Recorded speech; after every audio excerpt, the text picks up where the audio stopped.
নৈহাটির কালী পুজো। নৈহাটির কালী পুজো মানেই বড় মা।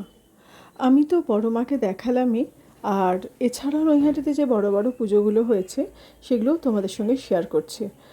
পুজোর প্যান্ডেল এবং আলোকসজ্জা পুরোটাই তোমাদেরকে দেখাচ্ছি। দেখো, তোমাদের যদি ভালো লাগে প্লিজ তাহলে একটা লাইক, শেয়ার, কমেন্ট করো। তোমাদের লাইক, শেয়ার, কমেন্টটা না আমার কাছে অনেক গুরুত্বপূর্ণ। দেখো, এই প্যান্ডেলটা হচ্ছে নৈহাটিতে কাঠগোলার পুজোর প্যান্ডেল।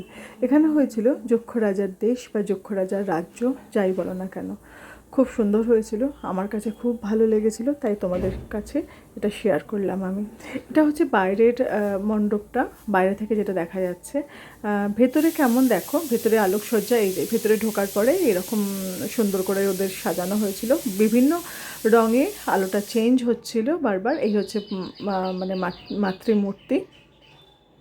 এই দেখো বাইরে থেকে কেমন লাগছে, খুব ভালো লাগছিল, কালারটা বারবার চেঞ্জ হচ্ছিল, খুব খুব সুন্দর। এছাড়াও আমি অন্যান্য অনেকগুলো প্যান্ডেল ঘুরেছি, তোমাদের সঙ্গে আস্তে আস্তে শেয়ার করব বাকি প্যান্ডেলের আলোকসজ্জা এবং বাকি মণ্ডপগুলো। দেখো, আমি তোমাদেরকে দেখিয়েছিলাম এই যে রাজস্থানের হাওয়া মহল। দিনের বেলা কেমন লাগছে দেখো, আশা করি ভালো লাগবে।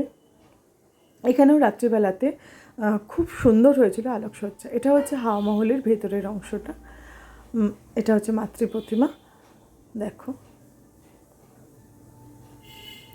ভালো লাগলে আবার বলছি প্লিজ একটা লাইক করে দিও। প্রচণ্ড ভিড় ছিল রাস্তায়, প্রচণ্ড ভিড়। এটা হচ্ছে আর একটা মণ্ডপ, রাস্তায় পড়েছিল এটা।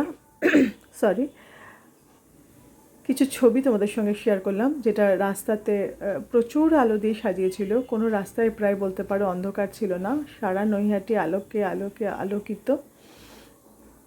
দেখো, ভালো লাগবে। Thank you.